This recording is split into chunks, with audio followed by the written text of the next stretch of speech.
गुरुर्ब्रह्मा गुरुर्विष्णु गुरुर्देवो महेश्वराय गुरुर्साक्षात् परम ब्रह्म तस्मै श्री गुरुवे नमः।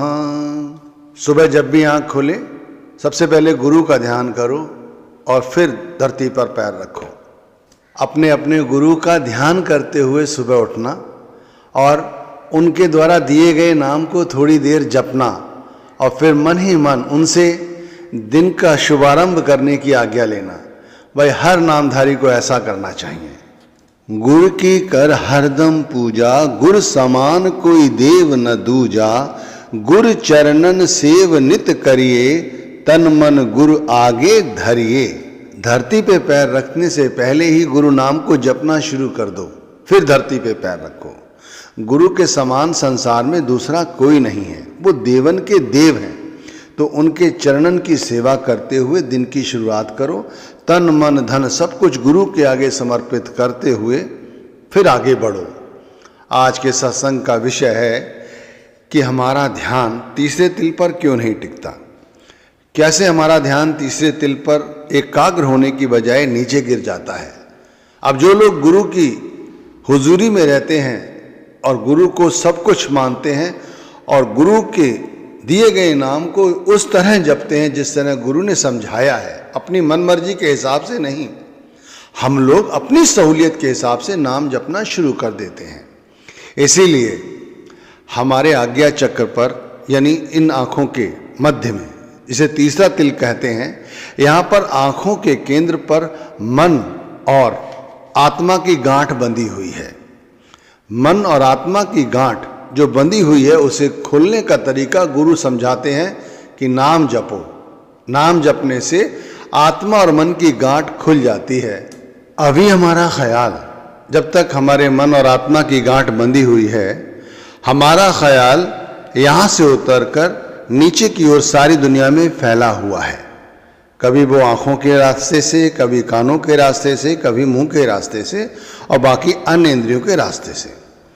तो हमें अपने आँखों के केंद्र पर आत्मा और मन की गांठ जो बंधी हुई है उसे खोलना है। बड़े सलीके से, तरीके के साथ खोलना है, जिससे हमारा ख्याल नीचे की बजाय ऊपर की ओर चढ़े। इसीलिए भक्ति करते समय हमें बाल बच्चों का ध्यान आता है, कारोबार का ध्यान आता है, कभी शरीर के रोगों का ध्यान आता है, कभी संसार की चिंता लगी रहती है। यानी हमारे मन और आत्मा की गांठ बंधी है और बंधी रहती है। आप लोगों ने खुद अनुभव किया होगा, जब सुबह उठकर आप बैठते हैं नाम जप करने तो अंधेरा करके कमरे को बंद कर लेते हैं, सर पर कपड़ा डाल लेते हैं, आंखें बंद कर लेते हैं, सामान्य रूप से बैठकर सब कुछ शांत होने के बाद आप नाम जप करना शुरू करते हैं। उसके बावजूद हमारा ख्याल नीचे गिर जाता है, मतलब हमारे मन और आत्मा की गांठ बंधी हुई है। आप 7 तालों के अंदर चले जाइए, वहां भी आप कुंडी लगा लीजिए, वहां भी आपका ख्याल नीचे गिरेगा। आप समझ रहे हैं, मन और आत्मा की गांठ जब तक बंधी हुई है तब तक हमारा ख्याल नीचे ही गिरेगा, ऊपर नहीं।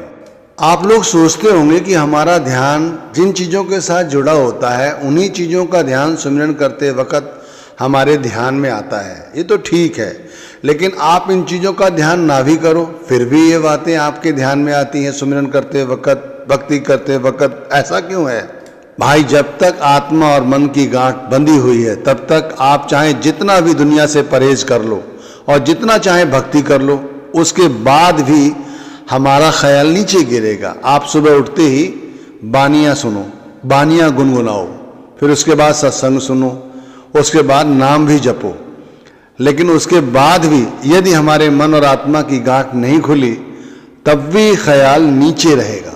आप समझ रहे हैं? बहुत से लोग गुरु के बहुत करीब रहते हैं, दिन रात गुरु के साथ ही आगे पीछे चलते हैं। अब जो ड्राइवर है गुरु का, जो गाड़ी चलाता है, वो तो साथ ही रहता होगा ना। अगर वो बाहर जाते हैं आते हैं तो वो वहीं साथ ही रहता है। जो रसोइया है, जो उनके लिए खाना बनाता है, वो भी साथ ही रहता होगा। इसी तरह जो घर के काम कर रहा है वो भी गुरु के साथ ही रहता होगा। क्या उन्हें भक्ति करते समय संसार की शक्लों और पदार्थों का ध्यान नहीं आता होगा? बिल्कुल आता होगा।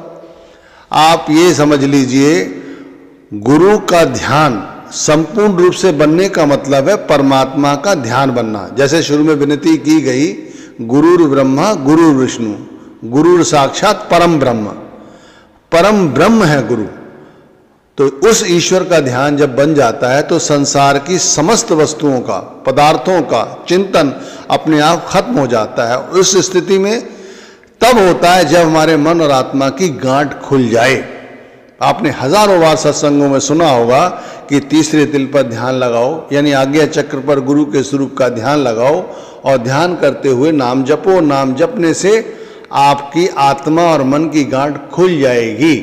ये बिल्कुल सही बात है, पर हमारी मन और आत्मा की गांठ क्यों नहीं खुली, प्रश्न यहां आकर खड़ा हो जाता है। यहां पर स्वामी जी महाराज की वाणी की एक लाइन लेते हैं, वो हमारा काम बना देगी। गुरु चरण पकड़ दृढ़ भाई, गुरु का संग करो बनाई, गुरु वचन करो आधारा, गुरु दर्श निहारो सारा। अब इसमें 3-4 बातें बड़ी अच्छी तरह समझाई जा रही हैं। पहले दृढ़ संकल्प के साथ एक काम शुरू करना है कि हमें उनके चरण पकड़ लेने हैं, यानी अपने आप को उनके चरणों में समर्पित कर देना है, पहली बात। फिर गुरु का संग करना है, जो गुरु ने नाम दिया है उस नाम के संग हो जाना है। अपनी मनमति छोड़कर जो नाम के संग हो जाता है वो असल में गुरु के संग हो गया है। फिर गुरु वचन करो आधारा, जो गुरु ने कहा है उस बात को सर माथे रखो, ये नहीं कि जो मन कहता है उसे सर माथे रखो। फिर गुरु दर्श निहारो सारा, जब ऐसी अवस्था हो जाती है तब हमें अपने अंतर में गुरु या ईश्वर के साक्षात दर्शन होते हैं, यानी हमारी आत्मा और मन की गांठ खुल जाती है। यहां पर सबसे पहले दृढ़ निश्चय करना है, पूरे दृढ़ विश्वास के साथ में पक्का निश्चय करके हमें गुरु के विषय में अधिक से अधिक सोचना है। गुरु के विषय में अधिक से अधिक सोचने का मतलब है शब्द के विषय में सोचना, कि शब्द ही सब कुछ है। हमारे जीवन का सार शब्द है, बस ये बात समझनी चाहिए।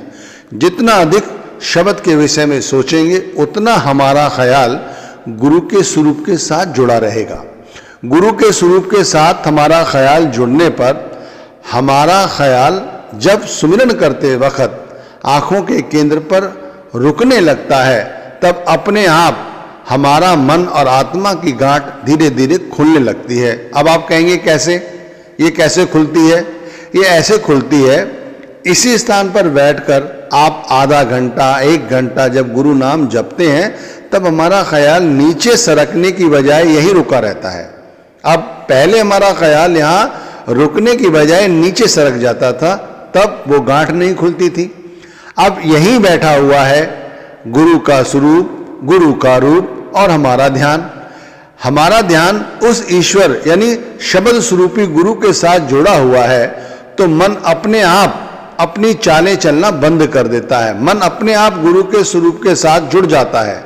जब मन गुरु के स्वरूप के साथ जुड़ता है तब वो उसे धीरे धीरे शांति आती है, यानी उसकी तृप्ति होने लगती है। वो संसार की आसक्तियों की बजाय गुरु के नूरानी स्वरूप के साथ जुड़ जाता है और इस जगह आनंद मनाता है। आप आधा घंटा 1 घंटा रोज रोज जब ऐसा अभ्यास करते हैं तब हमारा मन यहाँ ठहरने लगता है। इस ठहराव में ही मन धीरे धीरे आत्मा को पहचानता है कि देखो, हम तो ये सोच रहे थे ये शरीर सब कुछ है, जो हमने धन कमाया है ये सब कुछ है, ये बाली बच्चे जो हमने इकट्ठे कर लिए ये सब कुछ है। तब मन इन चीजों को शोधन करता है, अरे ये तो कुछ नहीं, ये सब मिट्टी है। असल में तो ये है आत्मा जो सब कुछ है। हमारा अस्तित्व भी मन जानने लगता है इस आत्मा के बदौलत ही है। अगर आत्मा अपने अस्तित्व में ना रही तो शरीर भी खत्म हो जाएगा, मेरा अस्तित्व भी खत्म हो जाएगा। मैं फिर कहता हूं, कोई बड़ी बात नहीं समझा रहा हूं, वही बात है जो आपने हजारों दफा सुनी है लेकिन समझ नहीं आ रही है। हमारे मन और आत्मा की गांठ जब ही खुलेगी जब हमारा मन सहस्दल कवल यानी तीसरे तिल पर रुकेगा, और उसे रोकने के लिए हम में दृढ़ निश्चय होना चाहिए, एक पक्का विश्वास होना चाहिए गुरु पर कि गुरु ही ईश्वर है। बस गुरु को ईश्वर जानकर आप नाम जप करना शुरू कर दें। आप कहेंगे लगता है मैं गुरु का कोई एजेंट हूं जो आपको गुरु की भक्ति करने के लिए उकसा रहा है, मुझे कुछ मिल रहा है। अरे भाई ऐसा नहीं है भाई, गुरु का ध्यान ना करके आप किसका ध्यान करोगे बताओ? किसी मूर्ति का करोगे या किसी अन्य चीज का ध्यान करोगे? अगर मूर्ति का भी ध्यान करोगे तब भी क्या आपकी वो मूर्ति आपके साथ कभी बातचीत कर सकेगी? नहीं करेगी भाई। जब उस मूर्ति का ध्यान करते हुए नाम जपोगे तब आपको ऐसी अनुभूति होगी कि उसी मूर्ति से कोई स्वरूप या रूप आपसे बतिया रहा है। वरना मूर्ति का ध्यान करते हुए क्या होगा, कभी मूर्ति के सर पर जो मुकुट लगा हुआ है उस मुकुट को देखने लगोगे, कभी उस मूर्ति ने कौन से वस्त्र पहने हुए ये देखने लगोगे, कौन सी चप्पलें पहनी हुई हैं ये देखने लगोगे, वो मूर्ति किस मंदिर में स्थापित है ये देखने लगोगे। यानी आप स्थूल शरीर के साथ जैसे जुड़ते हैं, इसी तरह स्थूल शरीर गुरु के स्वरूप के साथ जुड़ते हुए सूक्ष्म रूप में परिवर्तित हो जाते हैं।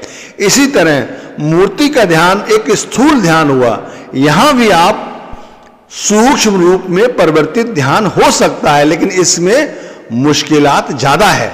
इसीलिए गुरुर ब्रह्मा गुरुर विष्णु गुरुर देवो महेश्वराय, इसीलिए सभी देवी देवताओं से ऊपर गुरु की उपमा दी गई है कि आप गुरु का ध्यान करते हुए मन और आत्मा की गांठ खोल सकते हो।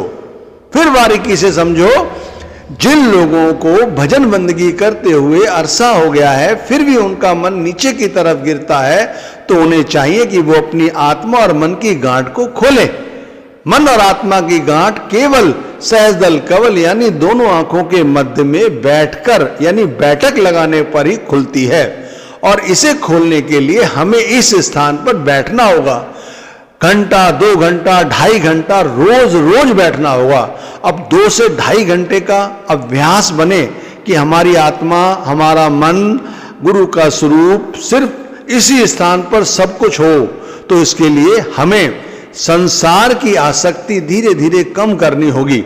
अगर हमारे से ये नहीं बनता है तो गुरु से गुहार लगाओ, गुरु के आगे फरियाद करो, पुकार करो। जिसने हमें नाम दिया है वो इतनी ताकत रखता है कि वो हमें इन जंजालों से छुड़ाए, और वो छुड़ाता भी है, लेकिन अपनी मन मर्जी छोड़ो तब। और जब ऐसा अभ्यास करने लगोगे 2 दिन 2 महीने 2 साल 4 साल 5 साल, भाई गुरु भक्ति जिनकी दृढ़ है, जिनको गुरु से प्रेम है, उनको ज्यादा समय नहीं लगता, बहुत जल्दी मन और आत्मा की गांठ खोलने लगती है और वो गुरु के सूक्ष्म रूप को देखने लगते हैं। मन अपने आप संसार की आसक्ति को छोड़ देता है और ऊपर चढ़ता है। देखो ऊपर क्या है और नीचे क्या है, आप समझिए। ऊपर ईश्वर है, लेकिन शरीर से ऊपर नहीं, शरीर के अंदर ही वो ईश्वर है। अगर अनुभूति ये करोगे तो पाओगे। अगर ऊपर ध्यान दोगे तो आंखें खोल के भी ध्यान दो, ऊपर बादल ही बादल दिखाई देंगे, ईश्वर दिखाई नहीं देगा, गुरु दिखाई नहीं देगा। आंखें बंद कर कर अगर ऊपर ध्यान लगाओगे, सहजल कवल से ऊपर चलोगे, तब गुरु दिखाई देगा, गुरु का सूक्ष्म रूप दिखाई देगा।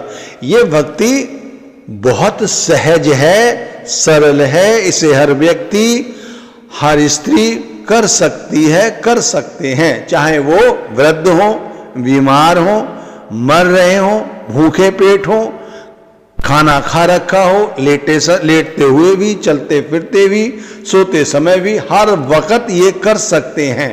इससे सहज और क्या होगा। अब इस सहजदल कवल पर यानी तीसरे तिल पर यानी शिव नेत्र पर यानी सहजदल कवल पर आंखों के मध्य में ध्यान रखते हुए इस दरवाजे को खटखटाओ, जिसे 10वां दरवाजा कहते हैं। खटखटाओ, जितना खटखटा सकते हो खटखटाओ। वही व्यक्ति इसे खटखटा सकता है जो यहां बैठा हुआ है, जो बातें बना रहा है, गुरु को ऊपर ऊपर पूछता है वो नहीं। तो इसी बात में स्वामी जी महाराज की वाणी की लाइन लेते हैं, वो कहते हैं सतगुरु का नाम पुकारो, सतगुरु को हीरे धारो, सतगुरु का करो भरोसा, फिर करो न कुछ अफसोसा। मैं कहता हूं अभी और इसी समय नाम जप करना शुरू कर दो, अजप्पा जाप जप करते हुए नाम जप करना शुरू कर दो। देखो कैसे हमारा ख्याल आंखों के मध्य में आके रुकता है, और जैसे जैसे अभ्यास बनेगा वैसे वैसे हमारे मन और आत्मा की गांठ खुलने लगेगी। और एक बार ये गांठ धीरे धीरे खुलने लगे ना, गांठ पहले ढीली पड़ेगी, एक साथ नहीं, पहले ढीली पड़ेगी, फिर और ढीली पड़ेगी, फिर एक साथ अपने आप खुल जाएगी। आप